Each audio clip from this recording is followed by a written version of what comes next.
আমি বড় গুনাহগার, মনে করেন পৃথিবীতে আমার মতো গুনাহগার কেউ নেই, আল্লাহ আমার তওবা কবুল করবেন কিনা। ভাই আবু সুফিয়ান, আল্লাহ সুবহানাহু ওয়া তাআলা আপনার প্রসঙ্গে বলেছেন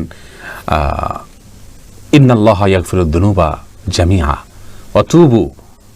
আল্লাহ সুবহানাহু ওয়া তাআলা বলেছেন তোমরা তওবা করো, হে লোক সকল তোমরা তওবা করো আল্লাহর কাছে, ওয়া তুবু ইলাল্লাহ, আল্লাহর কাছে তোমরা তওবা করো। আল্লাহ সুবহানাহু ওয়া তাআলা তোমাদের সমস্ত গুনাহ মাফ করে দিবেন। লা তাকনাতু মির রাহমাতিল্লাহ, ইন্নাল্লাহা ইয়াগফিরুদ যুনুবা জামিআ। তোমরা আল্লাহ তাআলার রহমত থেকে নিরাশ হইও না, আল্লাহ তাআলা সমস্ত গুনাহ মাফ করে দিবেন। প্রিয় ভাই আমার, এমন কোনো অপরাধ নেই যে অপরাধ আল্লাহ সুবহানাহু ওয়া তাআলা মাফ করবেন না। এমনকি আল্লাহর সঙ্গে শিরিক করা সবচেয়ে বড় অপরাধ আল্লাহর জমিনে, সেটাও যদি করে কেউ মাফ চায় মাফ হয়ে যাবে। হ্যাঁ, কোনো মানুষের হক নষ্ট করেছেন, সেটা মানুষের কাছ থেকে আপনাকে মাফ নিতে হবে, তার হক পরিশোধ করতে হবে।